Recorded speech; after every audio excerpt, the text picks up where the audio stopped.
तो दोस्तों ये आपके लिए एक रिवीजन वीडियो होगा। इसको आप टेस्ट सीरीज भी मान के लगा सकते हो। कुल मिला के 30 प्रश्न होंगे जो कि जुलाई के पहले सप्ताह पर आधारित हैं। सभी प्रश्न बहुत ही इंपॉर्टेंट हैं। तो 30 प्रश्नों में से कितने प्रश्नों के उत्तर आपको याद हैं, कितने प्रश्नों के उत्तर आप दे पाते हो। तो देखते हैं कि कितना स्कोर आप ले आते हो। देखो, एक प्रश्न अगर आप सही उत्तर दोगे तो आपको 1 नंबर मिलेगा। गलत उत्तर पर आपको 0 यानी कि नेगेटिव मार्किंग रहने देते हैं। तो चलो देखते हैं कि कितने उत्तर आपके सही होते हैं। तो पहला क्वेश्चन क्या है। तो देखो, जो पहला क्वेश्चन होगा, हाल ही में किसे व्हाट्सएप पेमेंट इंडिया के निदेशक के रूप में, director of WhatsApp payment India नियुक्त किया गया है। तो ये हैं आपके ऑप्शन, और आपका उत्तर होना चाहिए ऑप्शन, जी हाँ, ऑप्शन सी यानी कि मनीष महात्मे। ठीक है, तो मनीष महात्मे बने हैं व्हाट्सएप पेमेंट इंडिया के डायरेक्टर। आगे बढ़ते हैं। किस मेट्रो को आउटस्टैंडिंग सिविल इंजीनियरिंग अवार्ड 2021 से सम्मानित किया गया है। आउटस्टैंडिंग सिविल इंजीनियरिंग अवार्ड 2021 से सम्मानित किया गया है किसको। जी हाँ, ऑप्शन ए यानी कि दिल्ली मेट्रो को। ठीक है, तो दिल्ली मेट्रो इसका सही उत्तर होगा। Japan society of civil engineers यानी कि JSC की ओर से यह अवार्ड दिया गया है, आउटस्टैंडिंग सिविल इंजीनियरिंग अवार्ड 2021। तो प्रश्नों को बहुत अधिक डिटेल में डिस्कस नहीं करेंगे, टू दी पॉइंट ही रहेंगे, क्योंकि यह एक रिवीजन और आपके लिए एक टेस्ट सीरीज है। तो बताओ कि नेटरैक्स को किस शहर में लॉन्च किया गया है। एशिया के सबसे लंबे हाई स्पीड ट्रैक्स नेटरैक्स को कहाँ पर लॉन्च किया गया है। दिल्ली, इंदौर, वाराणसी, अहमदाबाद। सही उत्तर होगा आपका ऑप्शन बी यानी कि इंदौर में लॉन्च किया गया है। ठीक है, तो इसकी कुल लंबाई कितनी है, 11.3 किलोमीटर। स्थिति कहाँ पर है, इंदौर मध्य प्रदेश में है। और ये भी याद रखना कि यह ऑटोमोबाइल के लिए एशिया का सबसे लंबा और दुनिया का 5वां सबसे लंबा ट्रैक है। आगे बढ़ते हैं। एक किताब आई है, policy maker journal from New Delhi to Washington DC। ये किताब किसने लिखी है। कौशिक बसु, अमित त्रिपाठी, निरुत्पल मृणाल। सही उत्तर होगा इसका ऑप्शन ए यानी कि कौशिक बसु ने यह किताब लिखी है। ठीक है, अगला क्वेश्चन, बताओ कि 1 से 7 जुलाई तक किस प्रदेश ने पूरे राज्य में सघन वृक्षारोपण कार्यक्रम वन महोत्सव का आयोजन किया। वन महोत्सव 1 से 7 जुलाई तक, और ये हैं आपके ऑप्शन। उत्तर होगा ऑप्शन ए यानी कि उत्तर प्रदेश में ये जो अभियान था ये चलाया गया। ठीक है, आगे बढ़ते हैं। ICC के बल्लेबाजों की टेस्ट रैंकिंग में हाल ही में किसने शीर्ष स्थान हासिल किया है। बल्लेबाजों की टेस्ट रैंकिंग में शीर्ष स्थान मिला है किसको, केन विलियमसन को। केन विलियमसन कहाँ के खिलाड़ी हैं, ये वेस्ट इंडीज़, ये न्यूजीलैंड के हैं, वेस्ट इंडीज़ के नहीं हैं, न्यूजीलैंड के हैं। और दूसरे स्थान पर कौन है, ऑस्ट्रेलिया के स्टीव स्मिथ हैं। गेंदबाजों में जो पहला स्थान मिला है वो किसको मिला है, पैट कमिंस को मिला है। कहाँ के हैं, ऑस्ट्रेलिया के हैं। आगे बढ़ते हैं। ये बताओ कि वेनिस फिल्म महोत्सव 2021 में किसे लाइफ टाइम अचीवमेंट का पुरस्कार दिया गया। वेनिस फिल्म फेस्टिवल 2021 में लाइफ टाइम अचीवमेंट का पुरस्कार किसको मिला है, ये मिला है जैमी ली को। ठीक है, ऑप्शन ए इसका बिल्कुल करेक्ट होगा, जैनी ली। आगे बढ़ते हैं। ये बताओ कि किस देश ने दुनिया का दूसरा सबसे बड़ा जल विद्युत बांध बनाया है। दुनिया का दूसरा सबसे बड़ा जल विद्युत बांध बनाया है, ऑप्शन ए यानी कि चीन ने। तो इसका नाम क्या है, इसका नाम है बेहतन बांध। और ये भी याद रखना कि यह जो है जल विद्युत बांध ये जिन्सा नदी पर बना है। जिन्सा नदी जो है ये यांगसी नदी का ऊपरी हिस्सा है, यांगसी नदी। ठीक है, आगे बढ़ते हैं। ग्लोबल स्टार्टअप इकोसिस्टम इंडेक्स में भारत का स्थान बताना है आपको। ग्लोबल स्टार्टअप इकोसिस्टम इंडेक्स, तो भारत इसमें किस स्थान पर है, ये भारत है ऑप्शन सी यानी कि 20वें स्थान पर। ठीक है, और इसको जारी कौन करता है, स्टार्टअप ब्लिंक जारी करता है। आगे बढ़ते हैं। क्वेश्चन होगा, भारतीय वायुसेना के नए उप प्रमुख यानी कि deputy chief of Indian force कौन बना है। तो ये हैं विवेक राम चौधरी, ऑप्शन ए। ठीक है, तो ऑप्शन ए आपका यहाँ पर बिल्कुल करेक्ट है। अगला क्वेश्चन होगा, ग्लोबल साइबर सिक्योरिटी इंडेक्स में भारत का स्थान कौन सा है। ग्लोबल साइबर सिक्योरिटी इंडेक्स में भारत का स्थान है 10वां। ठीक है, ऑप्शन बी। अच्छा, ये बताओ कि ब्लैक बेलिड कोरल सांप की खोज किस राज्य में हुई है। ब्लैक बेलिड कोरल सांप को कहाँ पर, किस राज्य में खोजा गया है, पहली बार इसे खोजा गया है। तो ये राज्य है उत्तराखंड, याद रखना इसको। ठीक है, उत्तराखंड। हालांकि इसके बारे में बहुत अधिक जानकारी अभी उपलब्ध नहीं है। हालांकि ब्लैक बेलिड कोरल स्नेक की खोज सबसे पहले 1908 में ही हो गई थी, अंग्रेजी सरीसृप विज्ञानी कर्नल फ्रैंकवाल के द्वारा। अच्छा, ये बताओ कि WHO ने हाल ही में किस देश को पूरी तरह से मलेरिया मुक्त देश घोषित कर दिया है। तो इसका उत्तर होगा ऑप्शन ए यानी कि चाइना को। ठीक है, अच्छा ये बताओ कि विश्व मलेरिया दिवस कब होता है? तो 25 अप्रैल को होता है। भारत ने कब तक मलेरिया मुक्त होने का लक्ष्य रखा है? 2027 तक रखा है। और कब तक मलेरिया उन्मूलन का लक्ष्य है? तो ये 2030 तक है। आगे बढ़ते हैं। देश का पहला एक्वेटिक किंगडम किस शहर के रेलवे स्टेशन पर खोला गया है? तो ये है यहाँ पर ऑप्शन सी, यानी कि बेंगलोर रेलवे स्टेशन पर खोला गया है। तो यहाँ पर आपको 25 रुपये का प्रवेश शुल्क भी देना होगा।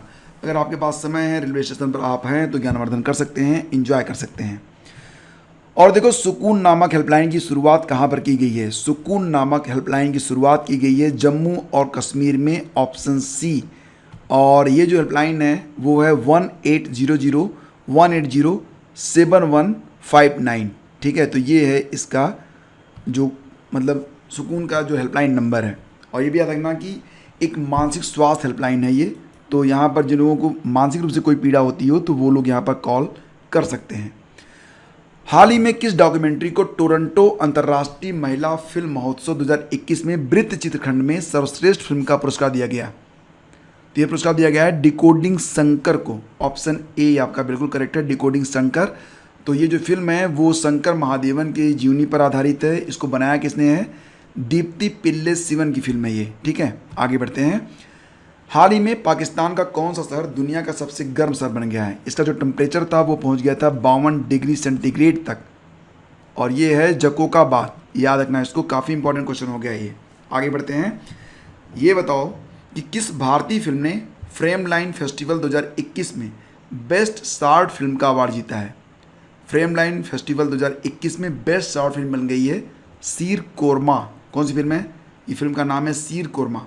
और 66वें फिल्म फेयर अवार्ड के जो बेस्ट फिल्म थी वो थी थप्पड़। 67वें राष्ट्रीय फिल्म पुरस्कार दिए गए थे बेस्ट फिल्म के अंतर्गत छिछोरे मूवी को। और अगला क्वेश्चन होगा कि 24 अगस्त 2021 से शुरू होने वाले टोक्यो पैरालंपिक खेलों के लिए भारतीय दल का ध्वजवाहक नियुक्त किया गया है किसे? ये हैं मरियप्पन थंगावेलु। तो मरियप्पन थंगावेलु जो होंगे ये टोक्यो पैरालंपिक खेलों के ध्वजवाहक होंगे। इसकी शुरुआत कब से हो रही है? 24 अगस्त से हो रही है।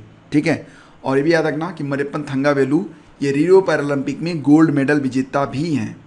और कल्पना चावला के बाद अंतरिक्ष में उड़ान भरने वाली भारतीय मूल की दूसरी महिला कौन बन गई हैं? अंतरिक्ष में उड़ान भरने वाली भारतीय मूल की दूसरी महिला बनी हैं सिरिसा वंदला। सिरिसा वंदला। और ये कहाँ की रहने वाली हैं? ये आंध्र प्रदेश के गुंटूर जिले की निवासी हैं। और देखो, हाल ही में भारतीय नौसेना के युद्धपोत ने किस स्थान पर दक्षिण कोरियाई युद्धपोत के साथ एक नेवल एक्सरसाइज सैन्य अभ्यास किया है? तो ये अभ्यास किया गया है पूर्वी चीन सागर में। ऑप्शन बी इसका बिल्कुल करेक्ट है। ठीक है, नौसेना प्रमुख कौन है? एडमिरल करमबीर सिंह हैं। और नौसेना की स्थापना कब हुई? 26 जनवरी 1950 को हुई थी। भारत का पहला स्वदेशी ड्रोन रक्षा गुंबद इंद्रजाल किसके द्वारा विकसित किया गया है? डीआरडीओ, इसरो, हाल या वीडीएल?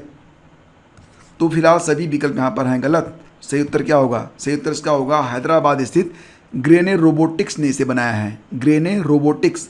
और कंपनी के अनुसार ड्रोन रक्षा गुंबद इंद्रजाल हवाई खतरों के खिलाफ 1000 से 2000 वर्ग किलोमीटर के क्षेत्र की स्वायत्त रूप से रक्षा करने में सक्षम है।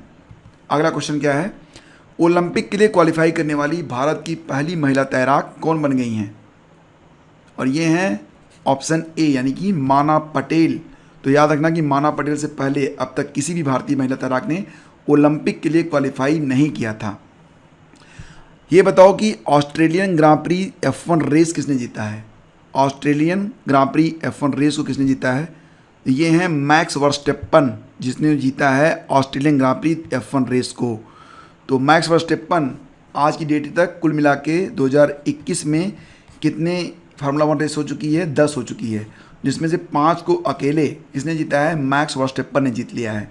तो इस बार यानी कि 2021 में सबसे अधिक जो फार्मूला 1 रेस है वो जीता है मैक्स वर्स्टेप्पन ने। और दूसरे स्थान पर कौन है? दूसरे स्थान पर है लुइस हैमिल्टन। लुइस हैमिल्टन जो हैं ये मर्सिडीज के ड्राइवर हैं। ठीक है, और मैक्स वर्स्टेप्पन ये रेडबुल के ड्राइवर हैं। आगे बढ़ते हैं। क्वेश्चन होगा कि भारत का दूसरा सबसे बड़ा क्रिकेट स्टेडियम कहाँ बनेगा? बहुत आसान प्रश्न है। उत्तर इसका होगा ऑप्शन जी हाँ, ऑप्शन ए, यानी कि जयपुर में बनेगा। ठीक है, जयपुर में। अगला क्वेश्चन क्या है? तो अगला प्रश्न होगा कि international film festival of India का 52वां संस्करण गोवा में कब से शुरू होगा? 52वां संस्करण गोवा में कब से शुरू होगा? 20 नवंबर, 21 नवंबर, 22 नवंबर या फिर 23 नवंबर? तो ये शुरू होगा 20 नवंबर को, ठीक है। ऑप्शन ए इसका बिल्कुल करेक्ट है। 20 नवंबर से शुरू होकर ये कब तक चलेगा? 28 नवंबर तक चलेगा, याद रखना इसको। अगला क्वेश्चन होगा कि हाल ही में टोक्यो ओलंपिक के लिए भारत की ओर से किसे ध्वजवाहक चुना गया है? अब देखो, जो मैंने आपको बताया था मरियप्पन थंगावेलु के बारे में, तो वो जो है पैरालंपिक खेलों के लिए होंगे, लेकिन जो अभी हाल ही में 23 जुलाई से टोक्यो ओलंपिक शुरू हो रहे हैं, वहाँ पर भारत की ओर से ध्वजवाहक कौन बनेंगे? MC मैरी कॉम बॉक्सर और Manpreet Singh Indian hockey team के कैप्टन, तो दोनों रहेंगे। उपयुक्त दोनों इसका उत्तर होगा, उपयुक्त दोनों, ठीक है।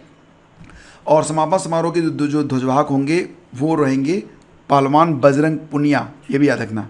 आगे बढ़ते हैं। ये बताओ कि कौन ICC वनडे रैंकिंग में 4 स्थान ऊपर चढ़कर नंबर 1 महिला खिलाड़ी बन गई हैं? ICC वनडे रैंकिंग में 4 स्थान ऊपर चढ़कर नंबर 1 की खिलाड़ी बन गई हैं। तो ये हैं आपके ऑप्शन, और उत्तर इसका क्या होगा? जी हाँ, आपका उत्तर होगा मिताली राज, ठीक है।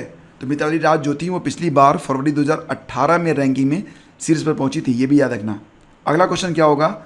प्रश्न है कि वर्ल्ड जूनोसिस डे कब मनाया गया? बताओ, बहुत इंपॉर्टेंट क्वेश्चन है। वर्ल्ड जूनोसिस डे ये कब मनाया गया? तो फ्रेंड्स, ये मनाया गया था अभी हाल ही में 6 जुलाई को, ठीक है। 6 जुलाई को मनाया जाता है वर्ल्ड जूनोसिस डे। और अगला प्रश्न क्या होगा, जो कि इस वीडियो का अंतिम प्रश्न भी है? कोविड-19 की दवा 2DG का निर्माण कौन सी कंपनी करेगी? तो देखो, ये जो 2DG है, इसको बनाया किसने है? इसको बनाया तो DRDO ने है, लेकिन इसका निर्माण करेगी लारस लैब्स। तो ऑप्शन डी इसका बिल्कुल करेक्ट है, ठीक है। तो फ्रेंड्स, ये थे कुल मिला के 30 प्रश्न, और उम्मीद करता हूँ कि आपने कम से कम 25 प्रश्नों के उत्तर सही दिए थे। अगर 25 प्रश्नों के उत्तर आपने सही दिए हैं तो आपकी तैयारी अच्छी चल रही है। अगर इससे कम है तो करंट अफेयर पर थोड़ा फोकस रखें। इन प्रश्नों में से कुछ प्रश्न आपको आने वाली परीक्षाओं में भी देखने को मिलेंगे। तो वीडियो पसंद आया तो इसे लाइक कर दीजिएगा और अपने दोस्तों के बीच इसे शेयर कर दीजिएगा। Thank you so much, have a great day. जय हिंद।